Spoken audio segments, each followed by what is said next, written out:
Okay, I think we have just about everybody's going to join us for today. So let's go ahead and start. Before I discuss the POA Act, and hopefully you had a chance to download it. It's 37 sections, and unfortunately, most people found they have to do it individually. But I want to address 55.1, 1808 through 1811. It's the main parts of this, but I would like for you to have the whole POA Act so that anytime you have a question, you can refer to the Act. Before we do, I had a call this week, and this is Ask Larry, so I want to share this one with you.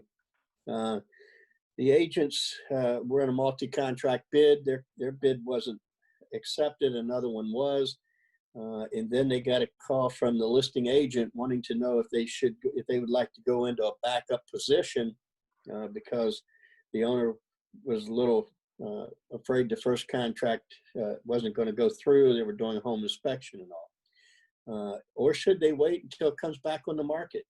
So my answer to that question was, why don't you ask every time you're not the winning bid if your buyer could go into a backup position under the same terms and conditions as the winner? You understand what I'm saying? If you go to the contingencies and clauses addendum forms, there is a backup contract paragraph. So what would be the negative to your purchaser? There is no negative. It's all positive if you get into that backup position, because if the property comes back on the market, do you want to get in a bidding war and all over again? So this is what paragraph 2A of the contingencies and clauses addendum forms, they're in your contracts package if you have them. It says this contract is first back up to another contract dated between seller and buyer. Okay. This contract becomes the primary contract immediately upon notice from seller that the other contract is void. All deadlines contained in this contract shall be measured from date of ratification or date this contract becomes primary. As a buyer's agent, you always want to check date this contract becomes primary. Additionally, settlement date will be X number of days after date of this contract. So whatever you had in your original offer, that's how many days. So if you had 30 days for settlement, do 30 here, right? But here's the main clause that protects your buyer. Your buyer can still go out and look at other properties. They can still go out and write other offers, okay? Because this clause says, buyer may void this backup contract at any time by delivering notice to seller prior to delivery of notice from seller that this contract has become the primary contract.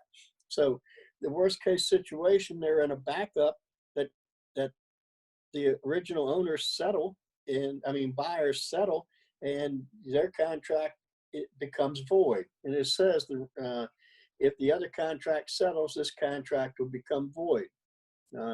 Your biggest concern would be if they do write a contract on another house and it gets accepted, you have to remember to void the one that you're in a backup position, or they could be on the hook for two properties. But I would certainly rather have my buyer in a backup position under terms and conditions that they agree to. Okay.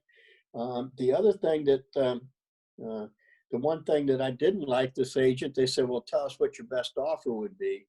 I would probably go back and say, our offer will be equal to the offer you have. Okay.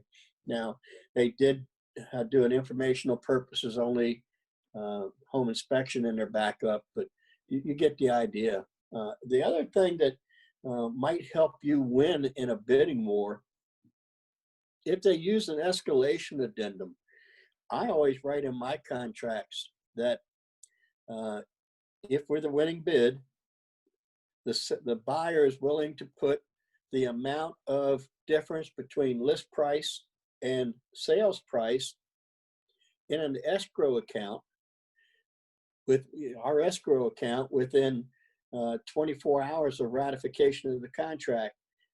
So if they're writing an escalation addendum without an appraisal contingency, this will show that they're serious and they actually have the money to do what we're saying. Okay, so that was a question I had this week, and I wanted to just share it with you. Any questions about what I'm talking about there?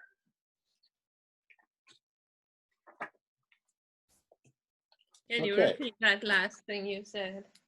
Well, the last thing I said is, look, if you're using an escalation addendum, everybody's using the escalation addendum, and it's showing that, you know, it's not contingent on the appraisal.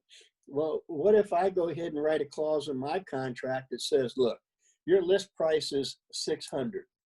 We're willing to go as high as $630.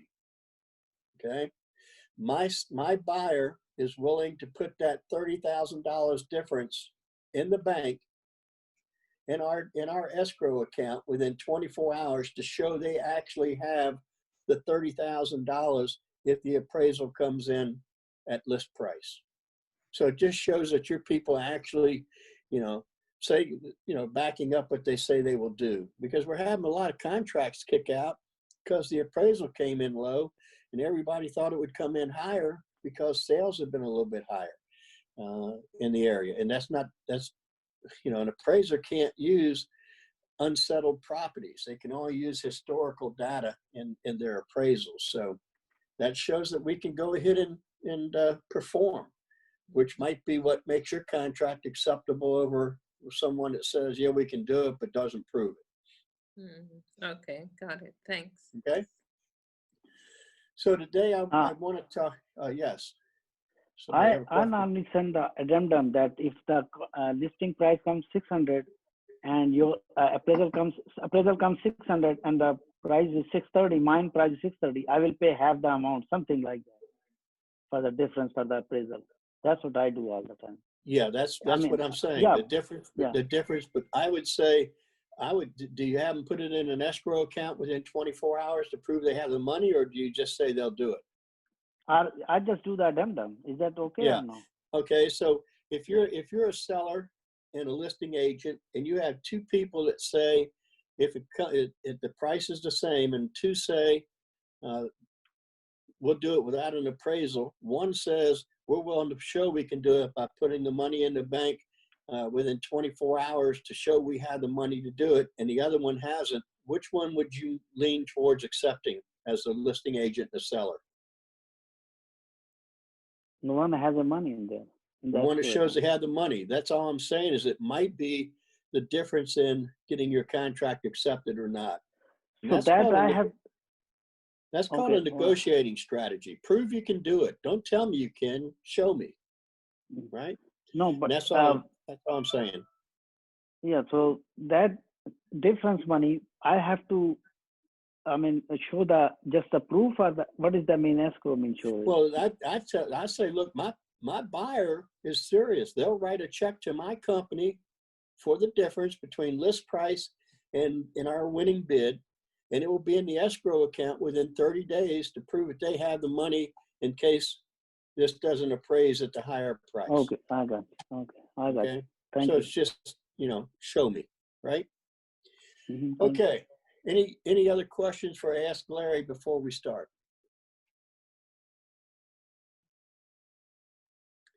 All right, well then I want to talk about the contract disclosure law for POA, Property Owners Association Act, and Condo Association Act today.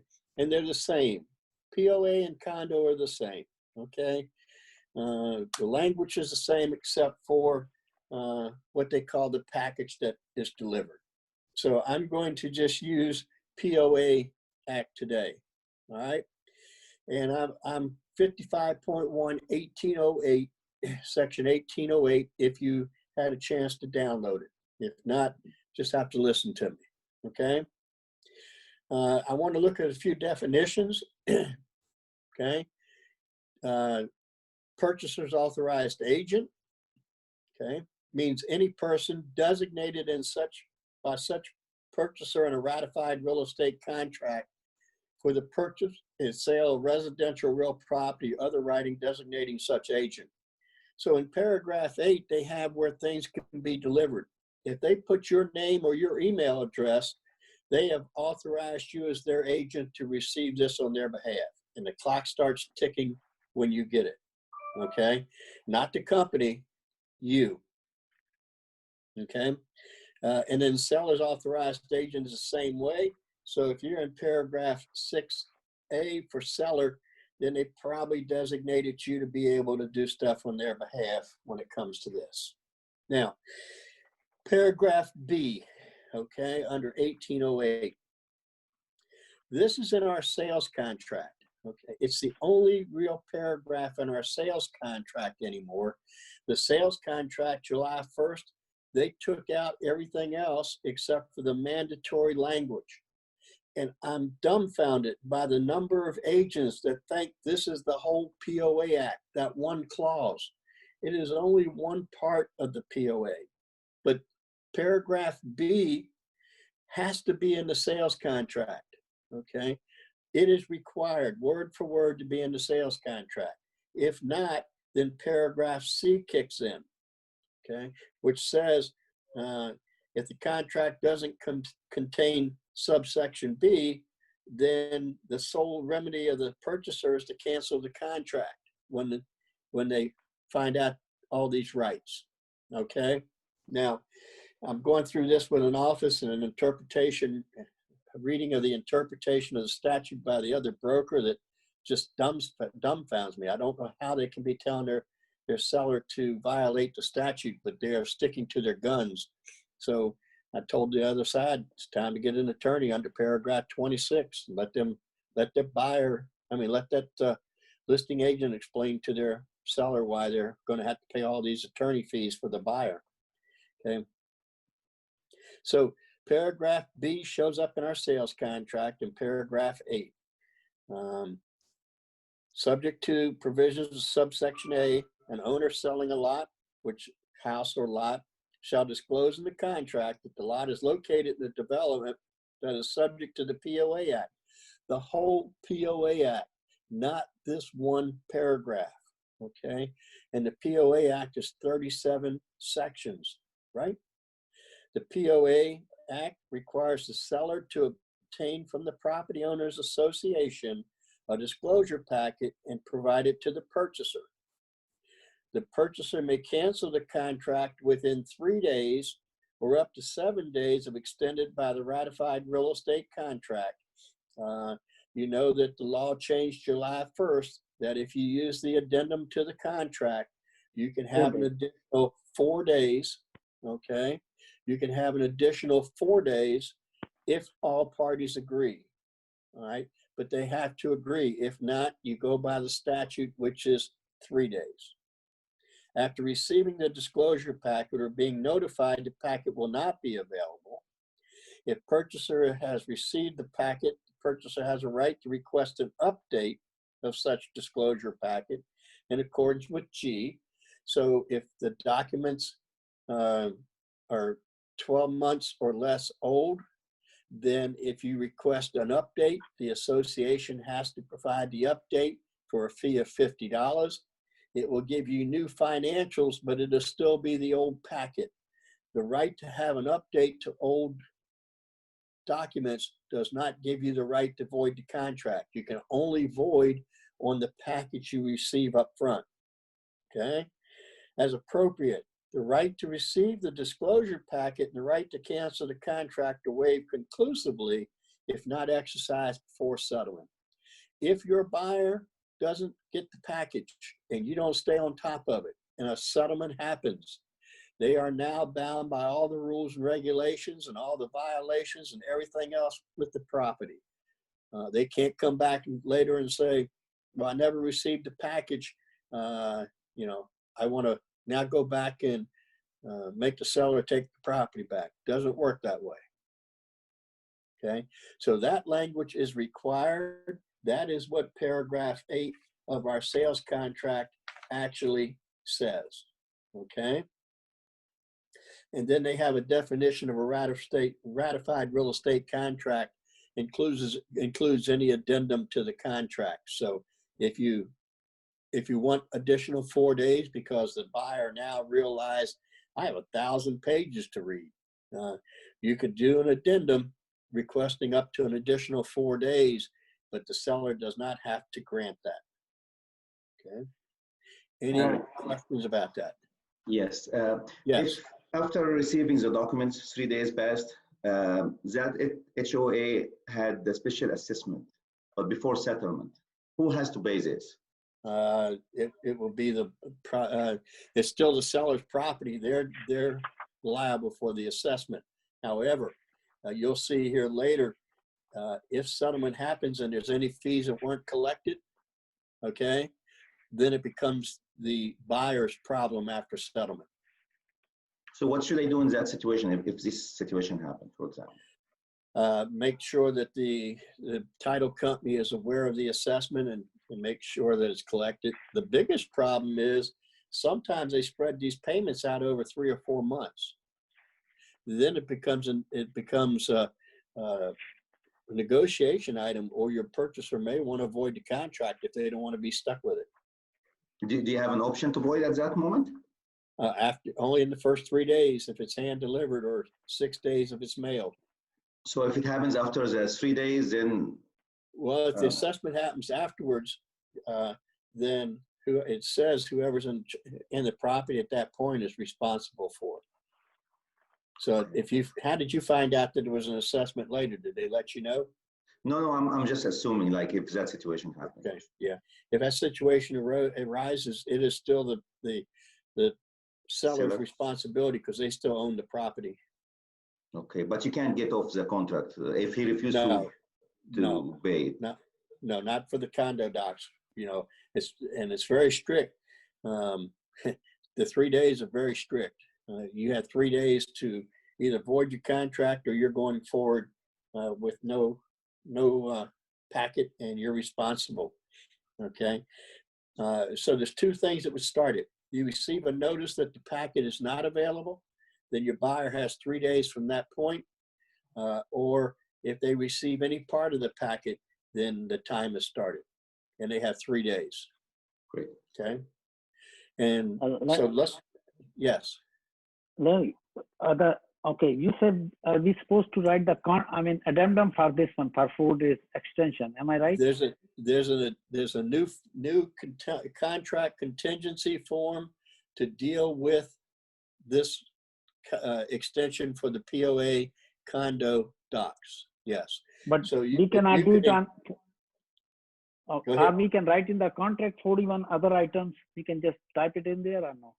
No, there's an actual form for it that you request the additional days. You can have submitted that addendum. I don't have it in front of me. Okay, no problem. I'll check it out. Okay. Maybe I do. Hold on. Another class I'm teaching. Yeah, it's K1389. K13. Oh, thank you. Okay. So that can be an addendum that you attach with your contract asking for the additional days, or you can, yes. Jocelyn, I'm sorry. What page are you in? I'm sorry. I just joined. I just got back from I'm in the Condo Disclosure Act itself. Thank you. Did you download the Disclosure Act? Yes. Okay. I'm in section 55.1, 1808. 1808. Okay. Thank you. Okay. Okay. Got it. And we just finished part of paragraph 5. Now, you noticed I said they have 3 days from the date they receive the documents if they're hand delivered or emailed, okay? Or a notice that the documents are not available. So they address this in paragraph B. For the purposes of this clause, the association disclosure package shall be deemed not to be available if a current annual report has not been filed by the association with either the State Corporation Commission or the Common Interest Community Board. So belong to a POA or a condo, I would make sure that they file these reports yearly, okay? The seller has made a written request to the association that the packet be provided, and no such packet has been received within 14 days. That means the packet is technically not available. At that point, your buyer would have 3 days to void their contract. Not 14 days from contract ratification, 14 days from when the written receipt was received by the condo association. So as a listing broker or a listing agent, if you get down about 10, 11, 12 days and you haven't received these, I'd be contacting the association and say, look, the 14 days is coming up. We need these documents. If you're not going to get them to me in time, I'm going to have to report you to the CIC, and they don't want you to do that, Common Interest Community Board, because they will be fined, okay? Or a written notice has been provided by the association that a packet is not available, okay? Any one of those is considered a package not available. We looked at paragraph C already. That requires the language in paragraph 8, okay? Paragraph 8A. Now, if you remember the contract prior to July 1 of this year, paragraph 8 was a page and a half long. Paragraph 9 was a page and a half long. They removed all that other language, okay? It doesn't mean that it's not still part of the statute, but they removed all that other language. And the agents, it's up to the agents now to know to go over this stuff with their buyers and sellers. So NVAR came out with a new form, K1390, Understanding Your Rights Under the Virginia Condo Act or POA Act, okay? It is something that the purchaser signs that you have gone over this POA Act with them so they know all the stuff that was removed from the sales contract. And the reason they did it, the statute only required paragraph A, and not every sale is going to be in a condo or POA, okay? So you need to go over that stuff with your people and have them sign that additional document just to have in your file that they understand. Now, paragraph D is very, very important, okay? The whole act is, but for understanding by agents. The information contained in the association disclosure package shall be current as the date specified on the association disclosure packet prepared in accordance with this section. Whatever the date is on the packet, all the association information has to be current to that day. It doesn't say that it's going to be a package that's only 30 days old. It might be a year old, okay? And it's still good because the information was current as of that date. Right? However, a disclosure packet or financial update may be requested in accordance with section G or H. So either party, the seller or the buyer, could order an update. You'll see here in the statute, costs $50, and an update has to be sent within 10 days, but it doesn't extend the period for voiding your contract. It's informational purposes only, okay? So back to the question, what if an assessment was added later and you ordered this purchaser's update and now you see this assessment for something that has to be done? It doesn't give you the right to void the contract, okay? It just puts you on notice, pay attention, make sure that this is a seller responsibility, that the seller pays for it, and make sure it's reflected on your HUD-1 as settlement, okay? It goes on to talk about the purchaser may cancel the contract, and I'm going to paraphrase this part because you can read it. If the documents are handed to the buyer before contract ratification, they have 3 days to void their contract. If they're given to the buyer after contract ratification, they have 3 days from the date of receipt, okay? And it starts the day received, not the next day, okay? If they're mailed, they have 6 days, okay, from the postmark. So that 6 days can be 10 days if everybody agreed in writing. So hopefully you're okay with that, all right? The rest of the paragraph talks about the delivery services, hand receipt, 6 days, could be 10 days, etc. But on the next page of the statute, this is very important language. And this is what people miss. The last sentence, the purchaser also may cancel the contract at any time prior to settlement if the purchaser has not been notified that the packet will not be available, so they haven't received anything in writing that the packet is not available under the previous paragraph, and the association disclosure packet is not delivered to the purchaser, okay? And this other broker is reading this, since the package was not, was available, there would be no notice for that, and everybody has to wait for it to be delivered. Well, that's not what the statute says. It says anytime prior to settlement, and the packet is not delivered to the purchaser. That could be the next day, okay? The next day. I mean, if you read it any other way, well, yes, the package is available. Yes, we ordered it, but we're not going to deliver it. Then the seller would literally have to go to settlement without a package, which previously it said if you settle without receiving the package, you're bound by it.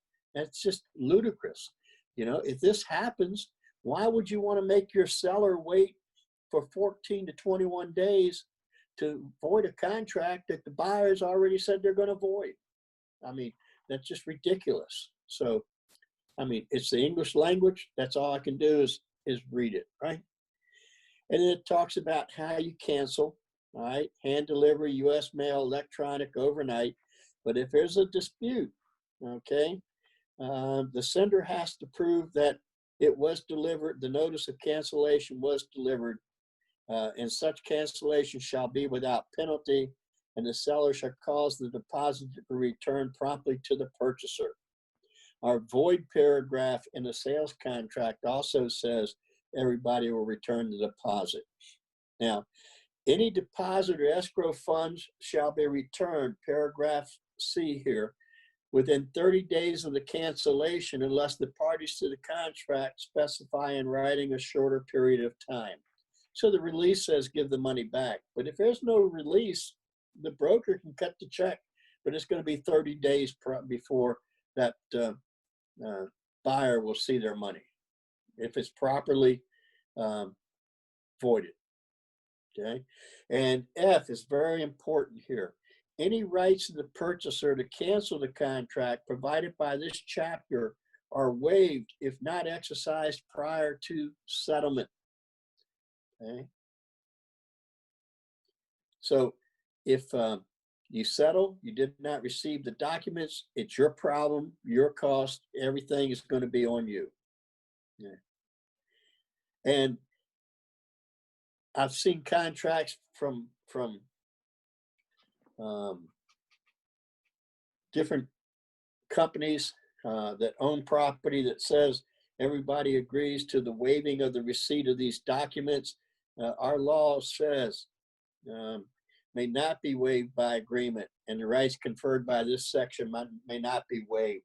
So even if that clause was in the contract, it's not enforceable. The people could still void their contract for the condo docs. Now, paragraph H, okay? Unless otherwise provided in the real estate contract or other writing, delivery to the purchaser's authorized agent shall require delivery to such agent and not a person other than such agent, okay?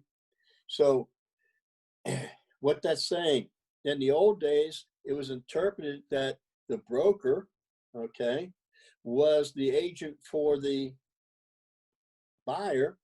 And if the documents were delivered to their office and anybody signed for those documents, then the clock started ticking because the agent had received the documents. Okay, that's not the case, okay, any longer. The authorized agent would be spelled out in the sales contract, and that would usually be you individually, not anybody in the company. Okay, so if the documents are just dropped off at the office and it hadn't been handed directly to the agent, then they haven't been delivered. Okay, any questions about 1808?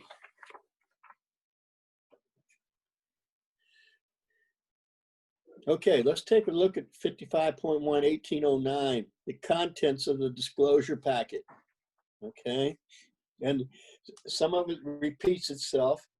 I'm not going to read all the 19 items that must be in a package to be a complete package, but what you need to know is these are the items required to be in there for a complete package.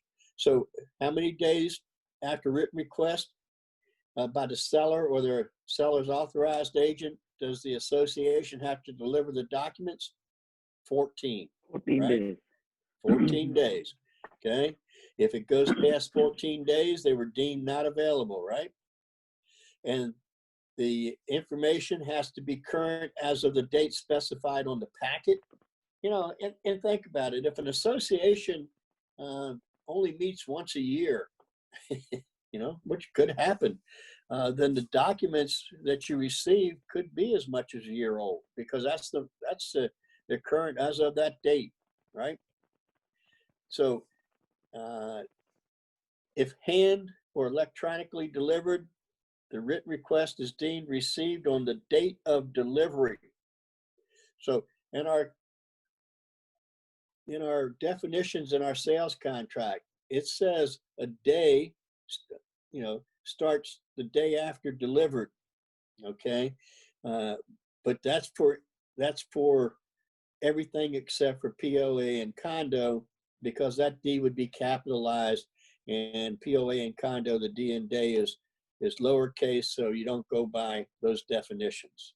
So if those documents are delivered today at 20 minutes to 12, okay, then the first day ends tomorrow. Okay, now since they don't define what a day is, I go with midnight the next day would be the end of the first day, not 9 p.m. defined in our contract. It doesn't say 72 hours, it says a day. You're better off using 72 hours, but technically it doesn't define what a day is in the contract, and the day ends at midnight tomorrow. Okay, and it's 3 days, 6 days. We've gone over that. You can see the 19 items, and these items are discussed some individual sections of this code. Also, like number 10, restrictions on a sign on the owner's lot would be 1822. When you read through the whole act, you can see that. Okay, now item 17. Okay, a fully completed form developed by the Common Interest Community Board, 54.12350. So if you would Google that, it will come up with the items that must be in the cover sheet. Okay, I'm not going over those today, but there's certain items that have to be in the cover sheet. All right. Paragraph B of 1809. Failure to receive copies of the packet shall not excuse any failure to comply with the provisions of the declaration, articles of incorporation, bylaws, rules, or regulations. Once you settle, tough, too bad, so sad, you are bound. Okay? C, in paragraph 8 of the sales contract, there are two blanks: if delivered electronic or if delivered hard copy. You heard me say in our basic class, both A and B both of those have to be filled out, because paragraph C here says, shall be delivered in accordance with the written request and instructions of the seller or seller's authorized agent, whether it will be delivered electronically or in hard copy. It is up to the seller to decide how these documents will be delivered. Okay. Also, under paragraph D, the common community manager may provide the disclosure packet electronically. However, the seller or seller's authorized agent shall have the right to request the packet be provided in hard copy. They can't say we don't deliver it in hard copy. Okay. The law says they have to give it to us electronic or hard copy if we request it. Now, in order to get it, the next sentence says you may have to personally go to their office to request it, but they would have to deliver it that way. They can't say we only do it electronically. The statute says something different. Okay. So if the seller or seller's authorized agent requests the disclosure packet be provided in electronic format, neither the association nor its common interest community manager may require the seller or seller's authorized agent to pay any fees to use the provider's network or system. And I know there are some people in the past that ran into that problem. And especially if the management company's in a different state, you may have to remind them of what our statute in Virginia says. They can't do that. Okay. If the packet is delivered electronically by a website link, the preparer shall not cause the website link to expire within subsequent 90-day period, and they cannot charge another fee in a subsequent 12-month period for preparing or going in, except for that $50 update fee. They can charge a $50 update fee. Okay. So that would be 1809. Let's take a look at 1810, because this is where you get probably most of your questions from agents when you're a manager or a broker or a consultant like me. The fees for the disclosure packet. Now, this is for a professionally managed association. Okay. They have a common interest community manager, somebody licensed by DPOR to do this, right? The seller or seller's authorized agent specifies in writing whether the package shall be delivered electronic or in hard copy. And that's at the option of the seller, not the buyer, right? It shall specify complete contact information for the parties to whom the disclosure package shall be delivered. Here's the fees. For the inspection of the property, if it's in their declaration that they have an architectural review committee, they can charge up to $100 for the inspection. Okay. For the preparation and delivery of the packet, if we're ordering them in paper format, not to exceed $150 for 2 hard copies. If electronic, not more than $125 for an electronic copy, and they have to send them, if requested, to these 5 people. Okay, if they're named in the request, the seller, the seller's authorized agent, the purchaser, purchaser's authorized agent, and not more than one other party designated by the requester, which would be the seller or their designated agent. So when you submit your request, email addresses of each one of those parties, they have to send it to them. Okay. And only one fee can be charged for preparation and delivery of the disclosure packet. Then there's some options. If you want to expedite these documents, you can request the seller or their authorized agent can request, but only the association only has to do it if they consent. They don't have to consent to the expedited. But if they do, it's an additional $50 for expediting the delivery of the documents. Okay. And then at the option of the seller or seller's authorized agent, If you want a third hard copy, it's another $25. At the option of the seller or seller's authorized agent, hand delivery, overnight, disclosure packet. If it's done, the only fee they can charge you is the actual cost to the third party for the commercial delivery service. Okay, they can't say, well, my person had to do this, so we're charging you an extra 25. All right. A post-closing fee to be paid by the purchaser, not to exceed $50. That's allowed under our statute. Okay. Now, this is very important. Except as otherwise provided in subsection E, neither the association nor its common interest community manager can require cash, check, etc. At the time of the disclosure packet is delivered or made. All fees and costs for the disclosure packet, personal obligation of the lot owner, and shall be an assessment against the lot if not paid at settlement or within 60 days. So if your contract kicks out and you've gone past 60 days when this documents were delivered, then the money is due to the common management company and to the POA. Okay. And the expedite fee shall be charged only if the inspection and preparation of delivery are within 5 business days. So if they take 8 days to get it to you, they can't charge you the $50. And now paragraph C, no other fees, no fees other than those specified in this section shall be charged by the association or its common interest community manager for compliance with duties and responsibilities. No additional fees shall be charged to access the common interest manager's website. And all fees, schedules of fees have to be published either electronically or in print by the association. If they're charging more for the packages, it's against the law.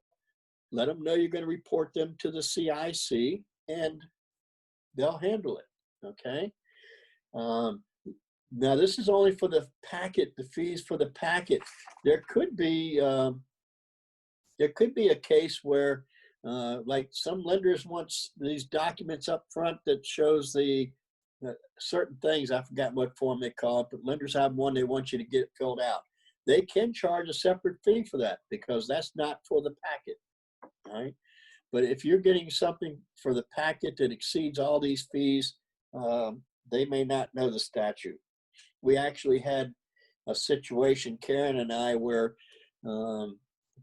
the homeowners association had been managing their own association and they turned it over to a professional, and it was a relatively new company and they had all these ridiculous fees.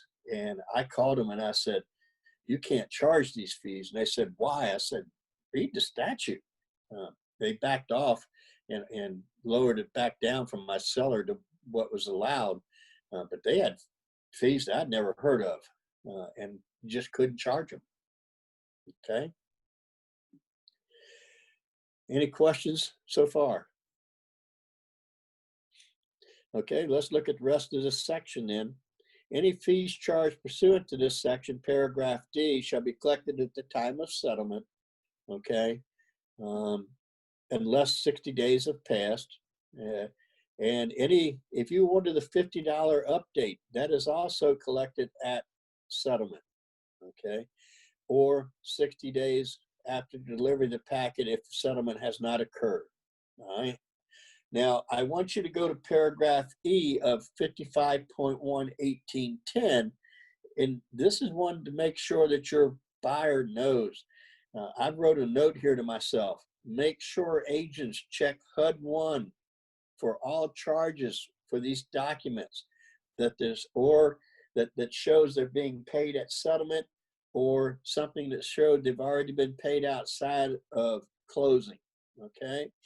If settlement does not occur within 60 days of the delivery of the disclosure packet, or funds are not collected at settlement and dispersed to the association or CIC manager, all fees, including costs that would have otherwise been the responsibility of the purchaser or settlement agent, shall be assessed within 1 year after delivery of the disclosure packet against the lot owner. That's the new owner, okay? If this money is not collected at settlement, all assessments are not paid, it becomes the new lot owner's responsibility. And since they were the purchaser, even that $50 update fee, all those fees would be their responsibility if not collected, okay? The personal obligation of the lot owner and an assessment against the lot and collectible as any other assessment in accordance with the provisions of the declaration. So it's still the seller's responsibility till settlement. Make sure it is paid up front, shows on that HUD 1, so everybody is, you know, on board with all the fees being paid, okay? So we don't want that to come back and the owner and your buyer says, wait a minute, what's this lien I've got against my property for these fees? You know, why didn't they collect those from the seller? Well, somebody dropped the ball, but everybody's supposed to stay on top of it, okay? And the maximum allowable fees charged in accordance paragraph F shall adjust every 5 years. I think it was 2 years ago, the fees adjusted. So even though it says $150 for the hard copy, it might be $157 now. We did have an adjustment, but they're not going to go back every 5 years and change the amount. So if your seller's paying a little bit more money than 150 or 125 for this, the 100 for the inspection of the property, we did have that CPI adjustment to these fees. I think it's about 2 years ago. I think we should be good for another 3 years, okay? And then they'll go up again. So G, if an association disclosure packet has been issued for a lot within the preceding 12-month period, the person specified it with written instructions as a seller or authorized agent or buyer, purchasers can order the packet update, has to be delivered within 10 days, and the cost for that will not exceed $50. Right? And the settlement agents absolutely have the right to order a financial update from the association, has to be delivered within 3 days. There's also under I, the option for an additional inspection of the exterior of the dwelling unit, okay? So at the option of the purchaser under I, at the option of the purchaser or purchaser's authorized agent, the requester may request that the association or common interest community manager perform an additional exterior inspection for a fee not to exceed $100. So if you want to go out and make sure that the work has been done, that can be requested. They will do it. Fee will be $100. Okay. Rest of that stuff is pretty boilerplate. I'll let you read that. I want to cover one more thing here today, and that is for disclosures for an association not professionally managed, 55.1/1811 in your statute. It's a little different.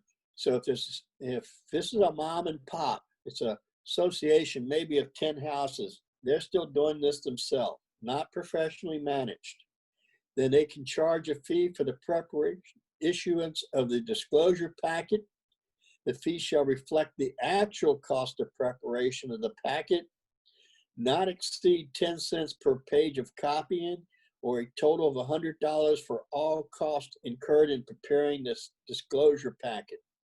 Okay, now it's the same as under the other. The seller or their authorized agent can order them. They can request them electronically. All that stuff is the same. But what you're looking at here is the costs are a little different for the documents, and they have the right to request the money upon delivery of the package, not settlement. So that's one of the biggest differences between if it's professionally managed or not. The cost is less. You can still have the $50 for an addition, for the updates, $25 for the additional hard copy. All that stuff's basically the same. It's just that this money is payable at delivery of the documents, not settlement. And that's basically the part that most agents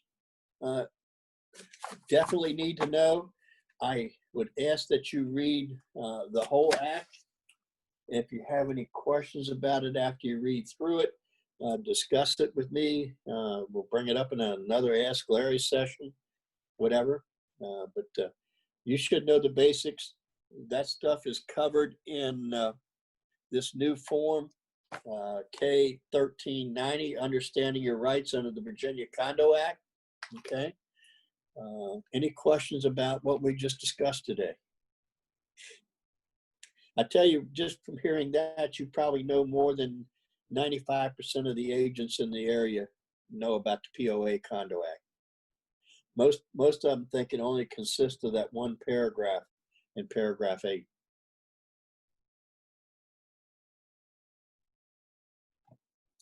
Any questions about anything else today?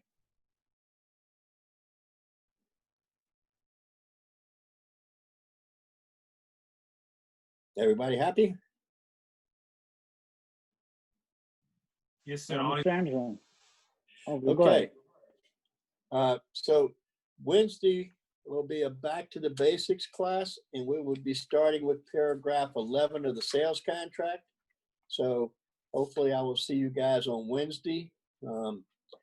It will be a 1-hour session on Wednesday because I have to teach a broker CE class for 4 hours after that at 1 o'clock. So we will be covering starting with paragraph 11 and see how far we get through the contract. Andy, and Mr. Anderson, can I ask you one question? Sure, sure. I'm listing a house, townhouse, and I saw that, on the family room, they have a leakage little bit. So that they told me they will get repaired and painted. It has to be disclosed, to the buyer when he buys, any potential buyer. So if they get it professionally fixed, then there's nothing to disclose. If not, then you should probably disclose it because that's a known material adverse fact about the physical structure of the property. Okay. So when are they going to get fixed? Just a couple of days. Okay. I'm not listing right now, maybe listing 2 weeks, something like that. So if they get it professionally fixed, then there's no longer no material adverse fact, right? Okay. Okay. Second question is, I have if the contract, I want to write down, it should be, this contract will be voided tomorrow, like any day, and couple 48 hours. I can put it in the contract, or I have to do the addendum, something like that. No, you can write it in the contract. This contract, this contract become null and void as of 9 p.m. on such and such date. Yeah. Yes. Okay? If not accepted by the owner in writing, but you're probably better off saying this contract will become void at the option of the purchaser at 9 p.m. on such and such day. Okay. Because what if it's they have 2 contracts and the other one is not coming for 2 days and they're not going to present for them.